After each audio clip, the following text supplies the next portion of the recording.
আমন্ত্রণ দুপুরে বাংলাদেশে। শুরুতেই জানিয়ে দেব শিরোনামগুলো।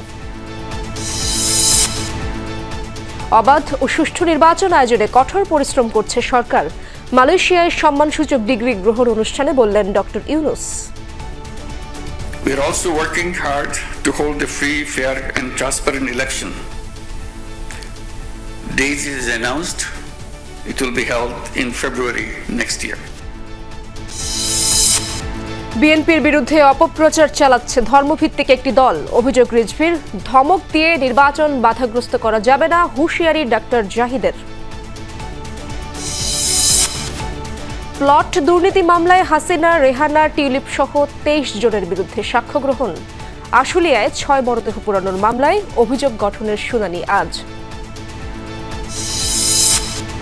এবার সিলেটের জাফলংয়ের পাথর হরিণ লুট। হুমকির মুখে পরিবেশ প্রতিবেশ, নিষ্ক্রিয় প্রশাসন। পট পরিবর্তনের পর স্থিতিশীল বাংলাদেশের মানবাধিকার পরিস্থিতি। মার্কিন স্টেট ডিপার্টমেন্টের রিপোর্ট। গুম খুনের বিচারকে ইতিবাচক হিসেবে দেখছে দেশটি। টিসিবির সংকুচিত কার্যক্রমে বিপাকে নিম্নবিত্ত। 2 মাস অপেক্ষার পর ট্র্যাক থেকে পণ্য কিনতে জটিলতা নিরসনে কাজ করছে কর্তৃপক্ষ। এটা বন্ধ, আগে ছিল এটা বন্ধ, অ্যাক্টিভ হয় নাই। নতুন কমিশনার নাই, নতুন কমিশনার আবহাওয়া বন্ধের কার্ডের হয় নাই, কার্ড চালু হয় নাই। ওরা বলতেছে যেটা আপডেট হবে, আপডেট না হওয়া পর্যন্ত কার্ড দেওয়া যাবে না।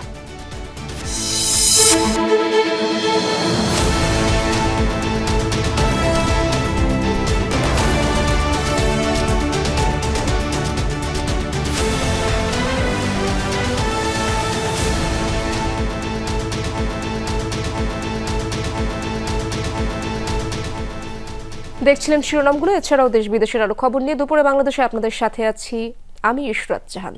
অবাধ, সুষ্ঠু এবং স্বচ্ছ নির্বাচন অনুষ্ঠানের জন্য সরকার কঠোর পরিশ্রম করে যাচ্ছে। জনগণের প্রকৃত প্রতিনিধিদের কাছে ক্ষমতা হস্তান্তর করাই অন্তর্বর্তী সরকারের প্রধান দায়িত্ব। ন্যাশনাল ইউনিভার্সিটি অব মালয়েশিয়া থেকে সম্মানসূচক ডিগ্রি গ্রহণ অনুষ্ঠানে এসব কথা বলেন ডক্টর মোহাম্মদ ইউনূস।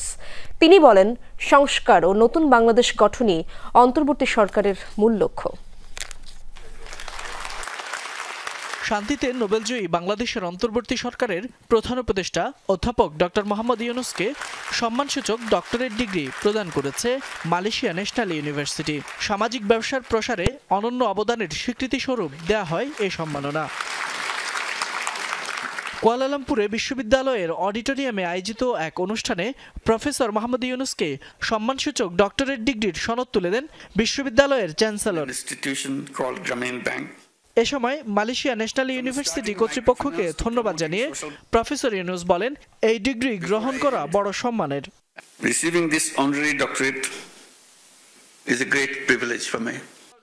এ সময় বিশ্ববিদ্যালয়ের শিক্ষার্থীদের উদ্দেশ্যে স্মারক বক্তব্যে প্রধান উপদেষ্টা অধ্যাপক ইউনূস বলেন, জুলাই গণঅভ্যুত্থানের পর নতুন বাংলাদেশের যাত্রা শুরু হয়েছে। বলেন, আগামী ফেব্রুয়ারিতে একটি অবাধ, সুষ্ঠু এবং স্বচ্ছ নির্বাচন উপহার দিতে কাজ করছে সরকার। Our government is focused on ensuring peace and stability. We are committed to strengthening democracy and giving power back to the rightful owners, the people of the country. Professor Yunus বলেন, দেশের শান্তি ও স্থিতিশীলতার জন্য কাজ করছে অন্তর্বর্তী সরকার। সংস্কার ও নতুন বাংলাদেশ গঠনই মূল লক্ষ্য বলে জানান প্রধান উপদেষ্টা। Reforms are our top priority. We have a clear goal, a detailed plan, and a strong determination to move forward, to build a stronger, resilient Bangladesh. অনুষ্ঠানে মালয়েশিয়ার বিশিষ্ট শিক্ষাবিদ, নীতি নির্ধারক, বিশ্ববিদ্যালয়ের শিক্ষক শিক্ষার্থীরা উপস্থিত ছিলেন। ফয়সাল মাহমুদ, যমুনা নিউজ। ধর্মভিত্তিক একটি রাজনৈতিক দল নিজেদের অপকর্ম আড়াল করতে বিএনপির বিরুদ্ধে অপপ্রচার চালাচ্ছে। সকালে গুলশানের চেয়ারপারসনের কার্যালয়ে সংবাদ সম্মেলনে এমন অভিযোগ করেন বিএনপির সিনিয়র যুগ্ম মহাসচিব রুহুল কবির রিজভী। এ সময় বিএনপি চেয়ারপারসন খালেদা জিয়ার 81তম জন্মদিন উপলক্ষে শুক্রবার দেশব্যাপী দলীয় কার্যালয় ও মসজিদে দোয়া মাহফিল কর্মসূচি ঘোষণা করেন তিনি। সেই সঙ্গে বলেন, নির্বাচনকে সামনে রেখে একটি বিশেষ মহল উদ্দেশ্যমূলক অপপ্রচার চালাচ্ছে। এছাড়া রংপুরের সনাতন ধর্মের 2 জনকে মবের মাধ্যমে হত্যার নিন্দা জানান তিনি। বলেন, পিআর পদ্ধতির জন্য দেশের মানুষ এখনো প্রস্তুত নয়। এই দাবি যারা করছেন তারা জটিলতা সৃষ্টির চেষ্টা করছেন। ইকবালের বাড়ি নির্মাণে চট্টগ্রাম উন্নয়ন কর্তৃপক্ষের কাছে জমা দেওয়া নকশা না মানার অভিযোগ দেওয়া হয়। এটা করছেন একটা বিশেষ উদ্দেশ্য নিয়ে, সামনে নির্বাচন, বিএনপির ভাবমূর্তিকে নষ্ট করা। একদিকে যেমন পলাতক দোসররা আছেন, ঠিক তেমনি ভাবে আরো দুই একটি রাজনৈতিক দল তারা করছেন। এবং এই ইকবাল, এই ভদ্রলোকটিও একটি রাজনৈতিক দল, ধর্মভিত্তিক একটি রাজনৈতিক দলের সে একজন নেতা। ধমক দিয়ে নির্বাচনের অভিযাত্রা দাবিয়ে রাখা যাবে না বলে হুঁশিয়ার করেছেন বিএনপির স্থায়ী কমিটির সদস্য ডক্টর এজেডএম জাহিদ হোসেন। নবনির্বাচিত ড্যাব নেতৃবৃন্দকে নিয়ে সকালে রাজধানীর জিয়া উদ্যানে বিএনপির প্রতিষ্ঠাতা প্রয়াত রাষ্ট্রপতি জিয়াউর রহমানের সমাধিতে শ্রদ্ধা জানান ডক্টর জাহিদ। পরে সাংবাদিকদের তিনি বলেন, কেউ কেউ নির্বাচন হতে দেবে না বলে হুঁশিয়ারি করছেন। এমন বক্তব্যের মধ্য দিয়ে স্বৈরাচারের পদধ্বনি শুনতে পাওয়া যাচ্ছে। আরও বলেন, যারা ধমক দিয়ে নির্বাচন বাধাগ্রস্ত করতে চায় তারা জনগণের কথা ভাবেন না। একক গোষ্ঠীর আন্দোলনে নয়, ঐক্যবদ্ধ ছাত্র জনতার আন্দোলনেই আওয়ামী লীগ সরকারের পতন হয়েছিল বলেও জানান ডক্টর এজেডএম জাহিদ হোসেন। সরকারের সাথে সম্পৃক্ত আছেন সেই অংশের পক্ষ থেকে কেউ কেউ বলেন, হুমকি দেন যে আগামী দিনে নির্বাচন হতে দেবেন না। মনে হচ্ছে সেই স্বৈরাচারের যে আচরণ ছিল, স্বৈরাচারের যে কথা ছিল, সেই ধরনের কথার পদধ্বনি আমরা শুনতে পাই। আমাদের এখন দায়িত্ব হচ্ছে সবাইকে সাথে নিয়ে আগামীতে এমন একটি জাতীয় নির্বাচনের পরিবেশ সৃষ্টি করা যেখানে মানুষ নির্বিঘ্নে তার ভোটাধিকার প্রয়োগ করতে পারবে। পূর্বাচলে রাজুকের প্লট দুর্নীতির ৩ মামলায় শেখ হাসিনা, শেখ রেহানা ও টিউলিপ সিদ্দিক, রাদওয়ান মুজিব সিদ্দিক, আজমিনা সিদ্দিক সহ ২৩ জনের বিরুদ্ধে সাক্ষ্য গ্রহণ শুরু হয়েছে। প্রথম দিনে সাক্ষ্য দিতে আদালতে হাজির হন দুদকের ৩ কর্মকর্তা, সালাউদ্দিন, আফনান জান্নাত কেয়া ও এস.এম. রাশিদুল হাসান। পৃথক ৩ মামলায় শেখ হাসিনা ও শেখ রেহানার পরিবারের ৪ সদস্য ছাড়া অন্য আসামিরা হলেন সাবেক গণপূর্ত প্রতিমন্ত্রী শরীফ আহমেদ, সচিব শহীদ উল্লাহ খন্দকার, সিনিয়র সহকারী সচিব পুরবী গোলদার, রাজুকের সাবেক চেয়ারম্যান আনিসুর রহমান মিয়া সহ ১৮ জন। সাক্ষ্য গ্রহণ শেষে দুদকের পাবলিক প্রসিকিউটর জানান, রাজুকের আবাসন নীতিমালার সকল আইন ভঙ্গ করে ক্ষমতার অপব্যবহার করে শেখ হাসিনা বোন শেখ রেহানা সহ পরিবারের নামে প্লট বরাদ্দ দেন।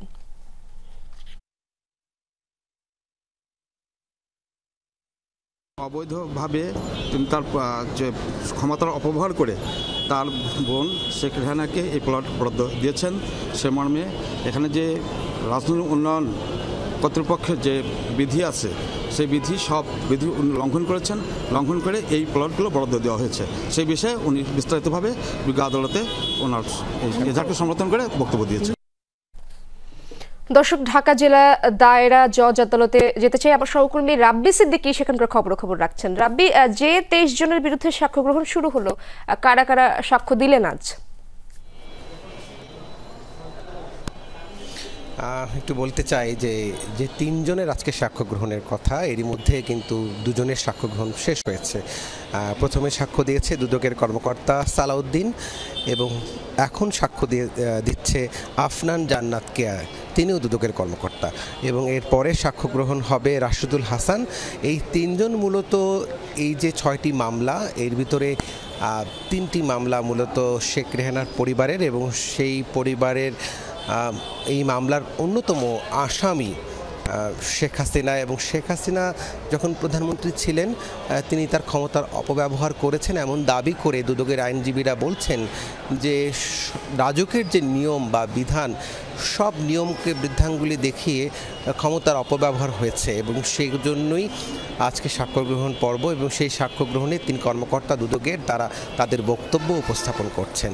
একটু বলতে চাই যে আপনি জানেন যে এই যে মামলাটি, এই মামলার অধিকাংশ আসামি কিন্তু রাজুকের বিভিন্ন স্তরের কর্মকর্তা, গৃহায়ন ও গণপূর্ত মন্ত্রণালয়ের বিভিন্ন স্তরের কর্মকর্তা, এবং তারা কিন্তু অফিসিয়াল যে আদেশ, রাষ্ট্রের সর্বোচ্চ কর্তা প্রধানমন্ত্রীর কার্যালয়ের যে আদেশ, সে আদেশ তারা পালন করেছেন।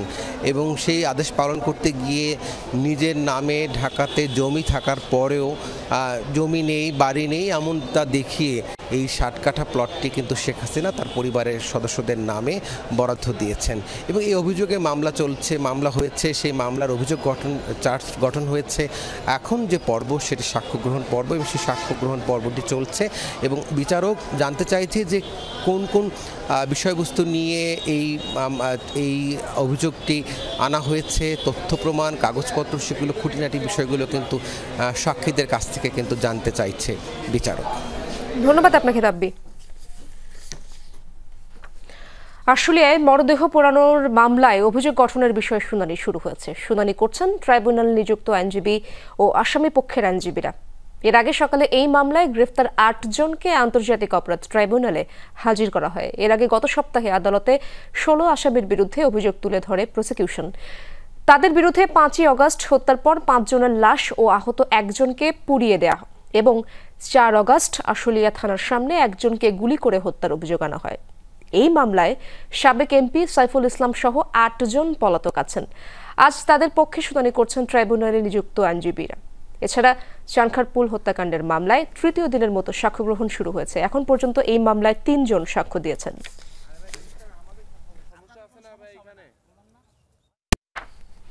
স্থায়ী ক্যাম্পাস নির্মাণের দাবিতে সিরাজগঞ্জের উল্লাপাড়ায় রেলপথ অবরোধ করে বিক্ষোভ করছেন রবীন্দ্র বিশ্ববিদ্যালয়ের শিক্ষার্থীরা। এতে রাজধানীর সাথে উত্তরবঙ্গের রেল যোগাযোগ বন্ধ রয়েছে। সকাল 9টায় উল্লাপাড়ার রেলগেটে অবস্থান নেন ছাত্রছাত্রীরা। তাদের সাথে সংহতি জানিয়ে কর্মসূচিতে অংশ নিয়েছেন শিক্ষক, কর্মকর্তা, কর্মচারীরাও। আন্দোলনকারীরা জানান, বিশ্ববিদ্যালয় প্রতিষ্ঠার দীর্ঘ 9 বছর পার হলেও এখনও স্থায়ী ক্যাম্পাস নির্মাণ হয়নি। ফলে মানসম্মত পাঠদান সহ নানা সুযোগ সুবিধা থেকে বঞ্চিত শিক্ষার্থীরা। স্থায়ী ক্যাম্পাস নির্মাণের দাবিতে এর আগে মহাসড়ক অবরোধ সহ নানা কর্মসূচি পালন করেন ছাত্রছাত্রীরা। দাবি পূরণে দ্রুত পদক্ষেপ নেওয়া না হলে আরও কঠোর কর্মসূচির হুঁশিয়ারি দিয়েছেন আন্দোলনকারীরা। অবরোধের কারণে আটকে রয়েছে 2টি ট্রেন। দর্শক, সেখানকার পরিস্থিতি জানার চেষ্টা করবো আমরা সহকর্মী গোলাম মুস্তাফা রুবেলের কাছ থেকে। রুবেল, দীর্ঘ 9 বছরেও স্থায়ী ক্যাম্পাস নির্মাণ না হওয়ার কারণ কি? শিক্ষার্থীরা এ ব্যাপারে কি বলছেন?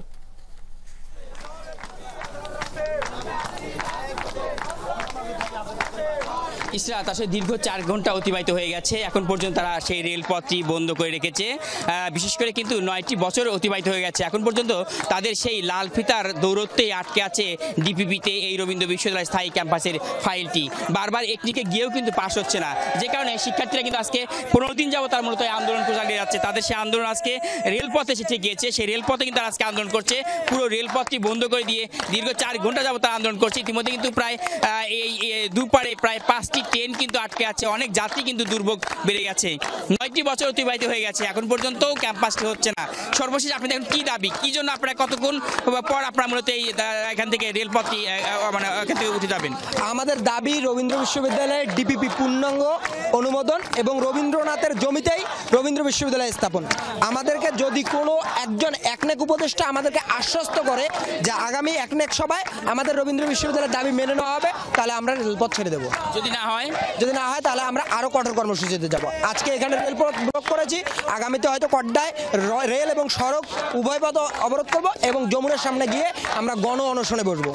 ধন্যবাদ আপনাকে। যেমনটি শুনছিলেন ইসরাত, যে আসলে শিক্ষার্থীরা কিন্তু কঠোর আন্দোলনে যাওয়ার জন্য তারা একটা হুঁশিয়ারি দিচ্ছেন এবং তারা কিন্তু বারবার বলছেন যে তাদের এই যে আন্দোলন, সেই দীর্ঘদিনের আন্দোলন কোনোভাবেই কিন্তু আসলে মেনে নিতে পারছে না এবং তারা বলছে স্থানীয় ক্যাম্পাসটা হলে তাদের কিন্তু আসলে এই যে দীর্ঘ সময় তাদের দাবি, সেই দাবিটি না মানার কারণে তাদের ভিতরে কিন্তু ধীরে ধীরে ক্ষোভ আরও বৃদ্ধি পাচ্ছে, যে কারণে কিন্তু শিক্ষার্থীরা আজকে এই রেলপথ কিন্তু বন্ধ করে দিয়ে তারা দীর্ঘ 4 ঘন্টা যাবত তারা সেই আন্দোলন চালিয়ে যাচ্ছে। তারা বলছেন যে আগামী একনেক সভায় যদি তাদের এই স্থায়ী ক্যাম্পাসটির জন্য বরাদ্দ পাশ করা হয়, তাহলে তাদের আন্দোলন উঠিয়ে নেবে, তারা তাদের আন্দোলন লাগাতার করবে বলে হুঁশিয়ারি দিয়েছে শিক্ষার্থীরা। ইসরাত, ধন্যবাদ আপনাকে রুবেল। সিলেটের সাদা পাথর পর্যটন কেন্দ্রের পাশাপাশি জাফলংয়েও চলছে পাথর লুটপাট। গত কয়েকদিন ধরে রাতের আধারে এই অপকর্ম করছে পাথর খেকোরা। দিনের বেলাতেও পাথর লুটের চেষ্টা করছে তারা। 0 পয়েন্ট এলাকা থেকে এর মধ্যে বড় বড় পাথর তুলে নিয়ে যাওয়া হয়েছে। এতে পর্যটন কেন্দ্রটি যেমন সৌন্দর্য হারাচ্ছে, তেমনি হুমকির মুখে পরিবেশ। এমন পরিস্থিতিতে ক্ষোভ জানিয়েছেন পর্যটকরা।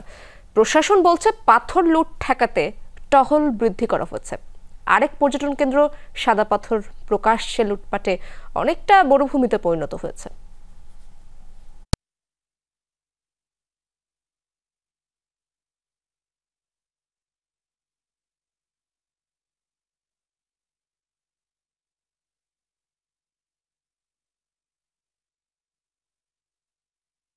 3-4 দিন থেকে খুব বেশি সাদা পাথরের লুটপাট শেষ হওয়ার পর থেকেই জাফলং 0 পয়েন্টের পাথর লুটপাট শুরু হয়েছে। যারা সাইট কালেকশনের নামে পাথরগুলো ক্রয় করে, তারা এই ক্রয় করার কারণেই শ্রমিকরা এই পাথরগুলো লুটপাট করতেছে। অনেক পাথর নিয়ে যাচ্ছে, 4 ভাগের 1 ভাগ পাথর নিয়ে যাচ্ছে সব বিদেশি মানুষের।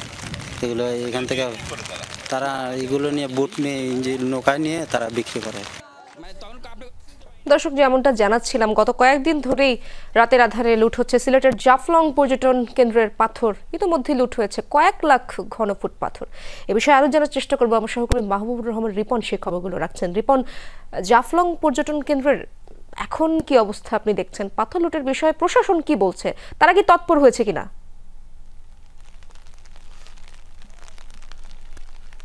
ইশরাত, মূলত সাদা পাথরের যে চিত্র আমরা গতকাল দেখেছি সেটা আর পুনরাবৃত্তি জাফলংয়েও হওয়ার কথা ছিল।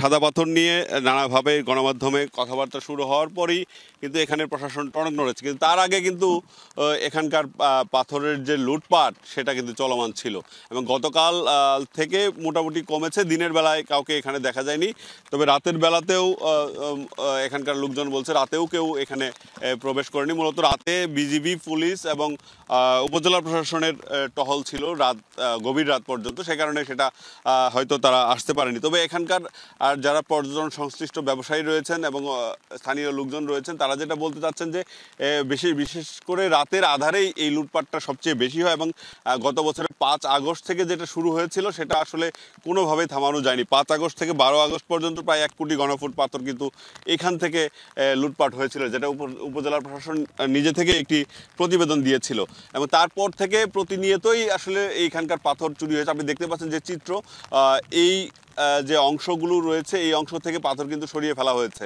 এবং এখানকার যারা রয়েছেন তারা যেটা বলতে চাচ্ছেন যে এই প্রায় 100 ভাগের মধ্যে 25 ভাগ পাথর ইতিমধ্যে এই গত কয়েকদিনে সরিয়ে ফেলা হয়েছে এবং প্রশাসনের যে নজরদারি সেটার অভাব ছিল, সেটাই অভিযোগ রয়েছে এখানকার মানুষের।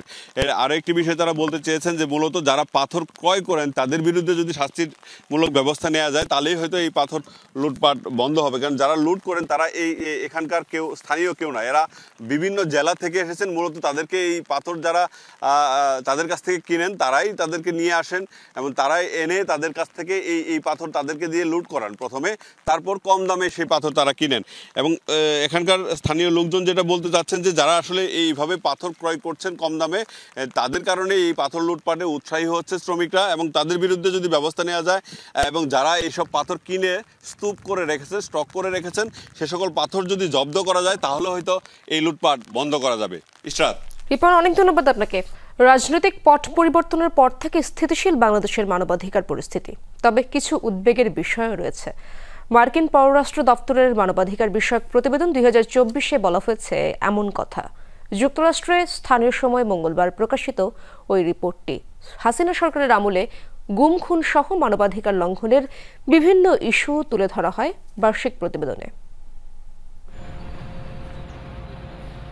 প্রতি বছরের মতো বৈশ্বিক মানবাধিকার পরিস্থিতি নিয়ে প্রতিবেদন প্রকাশ করেছে যুক্তরাষ্ট্র। স্থানীয় সময় মঙ্গলবার মার্কিন পররাষ্ট্র দফতরের ওয়েবসাইটে প্রকাশ করা হয় রিপোর্টটি। অন্যান্য দেশের সাথে বাংলাদেশের পরিস্থিতির মূল্যায়নও রয়েছে সেখানে। প্রতিবেদনে বলা হয়, গত বছর আগস্টের কিছু ঘটনার পর থেকে স্থিতিশীল বাংলাদেশের মানবাধিকার পরিস্থিতি, তবে কিছু বিষয়ে উদ্বেগও রয়েছে। গত বছর জুলাই আগস্টের ছাত্র আন্দোলনের প্রসঙ্গ তুলে ধরা হয় রিপোর্টে। বলা হয়, 2024 সালে কয়েক সপ্তাহ ধরে চলা ছাত্র বিক্ষোভ এবং পুলিশ ও আওয়ামী লীগের অঙ্গ সংগঠনের সঙ্গে সংঘাতে নিহত হয়েছে শত শত মানুষ। এরই ধারাবাহিকতায় শেখ হাসিনার পলায়ন এবং ডক্টর মোহাম্মদ ইউনূসের প্রধান উপদেষ্টা হিসেবে দায়িত্ব গ্রহণের বিষয়টিও অন্তর্ভুক্ত করা হয়। বিগত সরকারের আমলে হওয়া বিভিন্ন অপরাধ নিয়ে গ্রহণযোগ্য তথ্য রয়েছে বলে জানানো হয় রিপোর্টে। উল্লেখ করা হয় হত্যা, গুম, নির্যাতন, বিচার বহির্ভূত আটক, বাক স্বাধীনতা ও গণমাধ্যমের উপর কড়াকড়ি, সেন্সরশিপ, সাংবাদিক আটক, শ্রম আইন লঙ্ঘন সহ বিভিন্ন ইস্যু। মার্কিন প্রতিবেদনে বলা হয়, মানবাধিকার লঙ্ঘনের অনেক উদাহরণ থাকলেও জড়িতদের সাজা দেয়নি বিগত হাসিনা প্রশাসন। তবে রাজনৈতিক পট পরিবর্তনের পর মানবাধিকার লঙ্ঘনকারীদের বিরুদ্ধে ব্যবস্থা নিয়েছে অন্তর্বর্তী সরকার। অপরাধীদের জবাবদিহিতার আওতায় আনতে প্রচলিত বিচার ব্যবস্থার পাশাপাশি আন্তর্জাতিক ট্রাইব্যুনালকেও ব্যবহার করা হচ্ছে। এই ইস্যুতে জাতিসংঘের সাথে একযোগে কাজ করছে বাংলাদেশের অন্তর্বর্তী সরকার, এমন কথাও বলা হয় মার্কিন প্রতিবেদনে। ডরথি দাস্ট্রিন, যমুনা নিউজ। প্রায় এক যুগ পর রাজশাহীতে পদ্মা নদীর পানি আবারও বিপদসীমা অতিক্রম করার আশঙ্কা দেখা দিয়েছে। হু হু করে পানি বাড়ছে এই নদীর, যাতে এরই মধ্যে ডুবে গিয়েছে চরাঞ্চল, প্লাবিত হয়েছে অববাহিকার নিম্নাঞ্চল। রাজশাহী মহানগর পয়েন্টে আর মাত্র 0.60 সেন্টিমিটার বাড়লেই নদীর পানি পেরিয়ে যাবে বিপদসীমা। পানি উন্নয়ন বোর্ড ঝুঁকি বিবেচনায় টি গ্রোয়েন এলাকায় চলাচল নিষিদ্ধ করেছে। শহর রক্ষা বাঁধে বাড়ানো হয়েছে নজরদারি। ঢাকা কেপটাউন দূরত্ব প্রায় 10,000 কিলোমিটার। বর্ণবাদের কারণে জাতিগত, অর্থনৈতিক ও রাজনৈতিক বৈষম্যের শিকার দক্ষিণ আফ্রিকায় সামাজিক অস্থিরতা নিত্যদিনের। বাংলাদেশেও রাজনৈতিক ও অর্থনৈতিক সংকটের সঙ্গে দারিদ্র্য ও বেকারত্ব বিদ্যমান। এসব সংকট উত্তরণে দুদেশ একসঙ্গে কাজ করলে কতদূর আগানো যাবে তা নিয়ে যমুনা টেলিভিশনকে জানাচ্ছিলেন ঢাকায় নিযুক্ত দক্ষিণ আফ্রিকার নবনিযুক্ত হাই কমিশনার অনিল সুকলাল। বাংলাদেশ দক্ষিণ আফ্রিকা ভিন্ন দুই দেশ হলেও সংকটগুলো একই রকম। দারিদ্র্য, অনুন্নয়ন, অসমতা ও বেকারত্ব দূরীকরণে আমাদের অভিজ্ঞতা আছে, যা বাংলাদেশের সাথে শেয়ার করতে পারি। সমাধানে এর মূল শেকড় ধরেও কাজ করতে হবে। দ্বিপাক্ষিকভাবেও এই সমস্যা সমাধানে আগ্রহী দক্ষিণ আফ্রিকা। দুই দেশের উচ্চ পর্যায়ের একটি সফর নির্ধারণ করতেও চেষ্টা করছেন সুকলাল। বাংলাদেশে দূতাবাস খোলার আগ্রহের কথাও জানালেন তিনি। 1997 সালে নেলসন ম্যান্ডেলা যখন বাংলাদেশ সফর করেছিলেন, তখনই তিনি বলেছিলেন এই দেশে দূতাবাস খোলার কথা। পরবর্তীতে তা আর হয়নি। আমাদের সরকারের অর্থ বরাদ্দ হলেই যত দ্রুত সম্ভব এখানে দূতাবাস খুলব আমরা। এমনকি এই অঞ্চলে নতুন করে কোনো দূতাবাস খুললে সেটা বাংলাদেশেই হবে। বাংলাদেশের ওষুধ, পোশাক ও কৃষি খাতে বিনিয়োগে আগ্রহের কথা বলেন এই হাই কমিশনার। বিপরীতে বাংলাদেশ থেকেও বিনিয়োগের প্রত্যাশা করেন তিনি। And you have some very vibrant sectors. Your pharmaceutical industry is globally recognized. শুধু রাজনৈতিক সম্পর্ক নয়, দ্বিপাক্ষিক সম্পর্কে উইন উইন পরিবেশ চাই আমি। সেক্ষেত্রে বাংলাদেশের ঔষধ, পোশাক ও কৃষিখাত সম্ভাবনাময়, যেখানে বিনিয়োগে আগ্রহী আমরা। একই সাথে বাংলাদেশ থেকেও বিনিয়োগ প্রত্যাশা করি আমরা। বাংলাদেশ সাউথ আফ্রিকার সম্পর্ক কিভাবে আরো গভীর করা যায় তা নিয়েও কাজ করার কথা জানিয়েছেন high commissioner Anil Suklal. Ahmed Reza, Jamuna news, Dhaka. প্রায় এক যুগ পর রাজশাহীতে পদ্মা নদীর পানি আবারও বিপদসীমা অতিক্রম করার আশঙ্কা দেখা দিয়েছে। হু হু করে পানি বাড়ছে এই নদীর, যাতে এরই মধ্যে ডুবে গিয়েছে চরাঞ্চল, প্লাবিত হয়েছে অববাহিকার নিম্নাঞ্চল। রাজশাহী মহানগর পয়েন্টে আর মাত্র 0.60 সেন্টিমিটার বাড়লেই নদীর পানি পেরিয়ে যাবে বিপদসীমা। পানি উন্নয়ন বোর্ড ঝুঁকি বিবেচনায় টি গ্রোয়েন এলাকায় চলাচল নিষিদ্ধ করেছে। শহর রক্ষা বাঁধে বাড়ানো হয়েছে নজরদারি। বিপদসীমা ছুঁই ছুঁই, নদীর বুকে প্রবল স্রোত আর ঘূর্ণির দাপট। বহুদিন পর এমন প্রমত্তা পদ্মার দেখা মিলেছে। তবে ভরা মৌসুমে পদ্মার এই রূপ সাথে এনেছে আতঙ্কও। মাত্র এক সপ্তাহের ব্যবধানে রাজশাহী পয়েন্টে পদ্মা নদীতে পানি বেড়েছে 1 মিটারের বেশি। মঙ্গলবার দুপুরে পদ্মা নদীর পানি ছিল 17.43 সেন্টিমিটার, যা বিপদসীমার 0.60 সেন্টিমিটারের নিচে। আগামী কয়েকদিন পানি আরও বাড়তে পারে বলে জানিয়েছে রাজশাহী পানি উন্নয়ন বোর্ড। এরই মধ্যে প্লাবিত হয়েছে নদীকূলের নিম্ন অঞ্চল।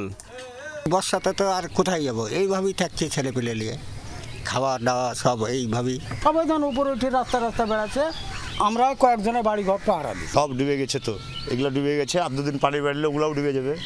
চরাঞ্চল ডুবে যাওয়ায় পরিবার নিয়ে নিরাপদ আশ্রয়ের সন্ধানে শহরে ছুটে আসছে মানুষ। বাড়তি দুশ্চিন্তা শিশু আর গৃহপালিত প্রাণীদের নিয়ে। ওই পারে চলে এসেছি, পানিতে তো থাকা যাবে না সব টাইমে। নিচু গালান উঠেছে, তাদের বাড়ি ঘর ডুবে গেছে, তারা তো ভাসে চলে আসছে। দুদিন থেকে কাজে যেতে পারিনি, কাল কাজে যেতে হবে, পানি বাড়ছে যেতে পারিনি, জিনিসপাতি পোহারে বয়ালাম, এখনো রামদিনই বাড়িনি, কিছু করিনি। পশু পাখি গরু খাওয়ারই পেয়েছে না, এখন ঘাস টাস আউট টাউট এগুলো কিছু পেয়েছে না। রাজশাহী পানি উন্নয়ন বোর্ড বলছে অনেক বছর পর এবার পদ্মার পানি বৃদ্ধি কিছুটা শঙ্কা তৈরি করেছে, ফলে ঝুঁকিপূর্ণ সকল এলাকা তারা নজরদারির মধ্যে রেখেছেন। সমস্যা মোকাবেলায় সব ধরনের প্রস্তুতিও রয়েছে। ইতিমধ্যে টি গ্রোয়েনের সাধারণের প্রবেশের সংরক্ষিত করা হয়েছে। রাজশাহী জেলার যে বাঁধগুলো আছে পদ্মার তীরবর্তী, সেই বাঁধগুলোতে নিয়মিত মনিটরিং করতেছি। প্লাস আমরা যে এটি বাঁধ আই বাঁধ এই এরিয়াগুলো তো আপনার হচ্ছে আমরা নদীর ভিতরে কনস্ট্রাক্ট করছি। পানির স্রোত এবং পানির যে লেভেল সেই আশঙ্কা বিবেচনায় আমরা বর্তমানে ওইখানে প্রবেশাধিকার একটু আপনার সংরক্ষিত করেছি, যেহেতু আপনার হচ্ছে স্ট্রাকচারের সেফটি প্লাস হচ্ছে জনগণের সেফটি দুইটারই একটা আপনার কনসার্নিং বিষয়। যদি কোনো ভাঙনের প্রবণতা দেখা যায় আমরা সাথে সাথে ব্যবস্থা নিতে পারবো ইনশাআল্লাহ।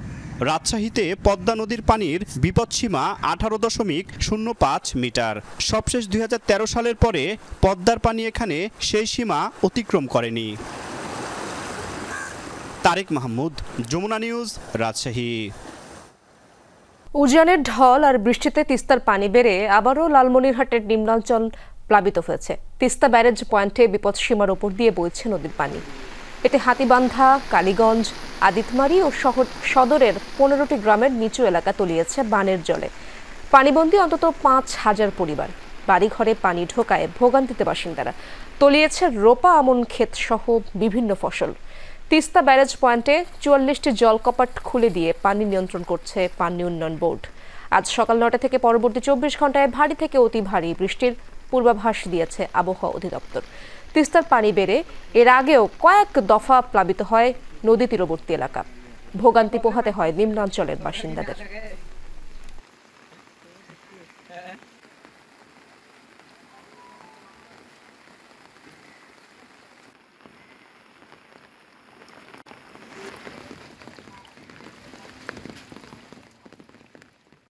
সব বাড়িতেই পানি ঢুকে গেছে, আর পানি ঢুকে যাওয়ার কারণে আমরা যে বাড়ির থেকে বাইর হব এমন অবস্থাও নেই। পানির কারণে রাস্তাঘাট এবং আবাদি যে ফসল রোপণ করা হয়েছে এগুলো নষ্ট হয়ে যাচ্ছে।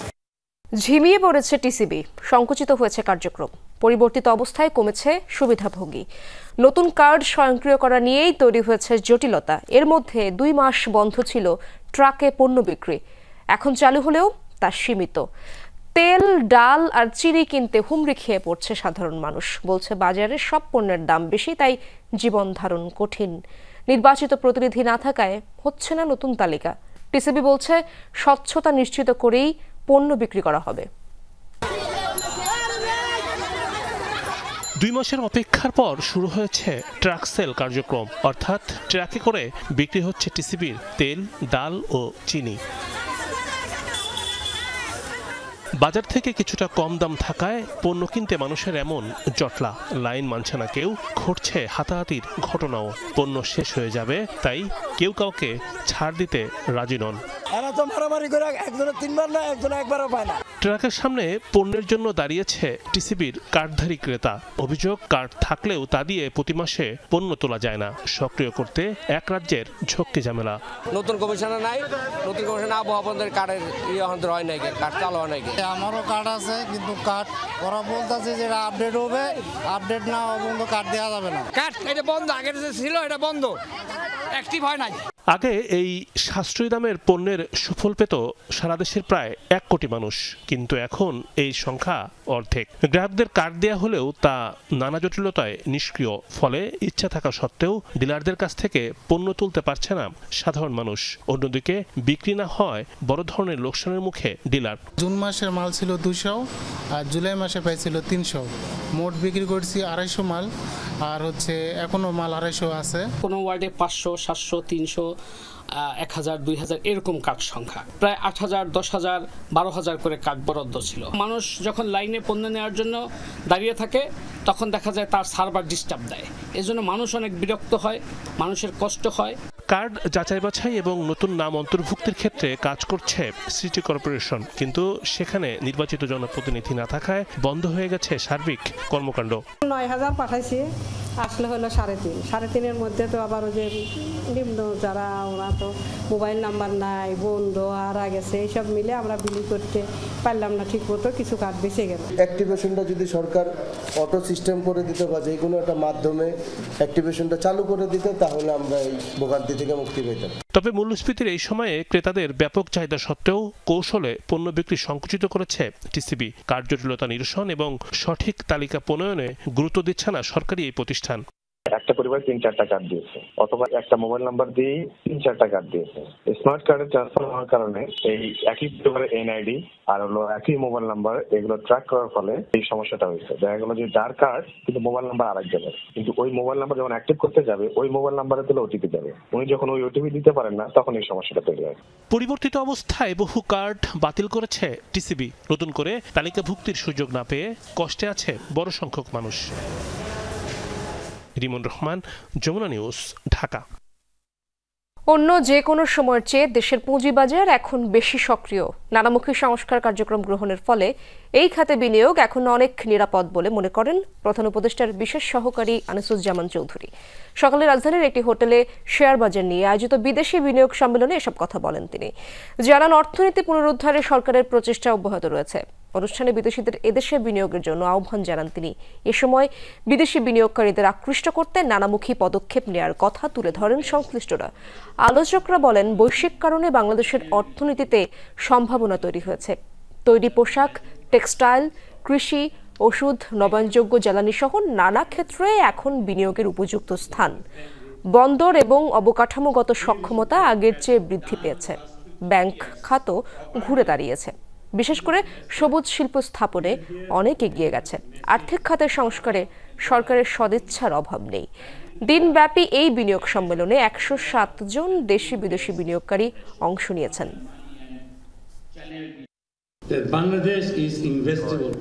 দেশের অর্থনীতি পুনরুদ্ধারে সংস্কার কার্যক্রম চলছে। গতি এসেছে সার্বিক কার্যক্রমে। পুঁজিবাজারে বিনিয়োগ এখন নিরাপদ। দেশি বিদেশি সবাই পুঁজিবাজারে বিনিয়োগে এগিয়ে আসতে পারেন। অতীতের যে কোনো সময়ের চেয়ে পুঁজিবাজার সক্রিয় হয়ে উঠেছে। 45% বাড়ি ভাড়ার দাবিতে প্রেস ক্লাবের সামনে এমপিওভুক্ত শিক্ষকদের সমাবেশ চলছে। সেখানকার পরিস্থিতি জানার চেষ্টা করব আমার সহকর্মী ভাস্কর ভাদুরী সেই খবরগুলো রাখছেন। ভাস্কর, শিক্ষকদের দাবি ও সমাবেশ নিয়ে বিস্তারিত কি তথ্য রয়েছে আপনার কাছে?